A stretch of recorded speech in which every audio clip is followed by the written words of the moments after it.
અમરેલી જિલ્લાના રાજુલા તાલુકાના રામપરા ગામમાં સિંહોના આતંકથી લોકો ત્રસ્ત બન્યા છે. ગામની શેરીઓમાં 6 કરતાં વધુ સિંહોનું ટોળું ફરતું જોવા મળ્યું છે. આ ઘટના સીસીટીવીમાં કેદ થઈ છે. સિંહોના ટોળાને જોઈને પશુઓમાં નાસભાગ મચી ગઈ હતી.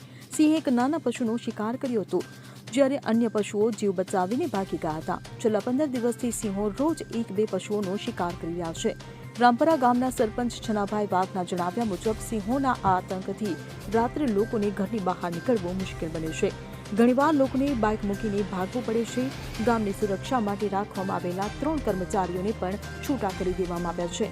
તો સ્થાનિક સરપંચે ડીસીએફ, કલેક્ટર અને વનમંત્રી મુળુભાઈ બેરા સુધી લેખિત અને મૌખિક રજૂઆતો કરી છે, પરંતુ હજુ સુધી કોઈ કાર્યવાહી નથી થઈ. આ કારણે વન વિભાગના અધિકારીઓ સામે ગ્રામજનોમાં રોષ જોવા મળી રહ્યો છે. સૌરાષ્ટ્રમાં સૌથી વધુ સિંહોનું સામ્રાજ્ય અમરેલી જિલ્લામાં છે, જ્યાં સિંહોના હુમલા અને પશુઓના મારણની ઘટનાઓમાં વધારો થઈ રહ્યો છે. બ્યુરો રિપોર્ટ છે 24 ન્યૂઝ. હવે જુઓ દેશ દુનિયાની તમામ ખબરો તમારી આંગળીના ટેરવે. ઉઠાવો મોબાઈલ અને Google Play Store પરથી ડાઉનલોડ કરો અમારી CN24 ન્યૂઝ મોબાઈલ એપ.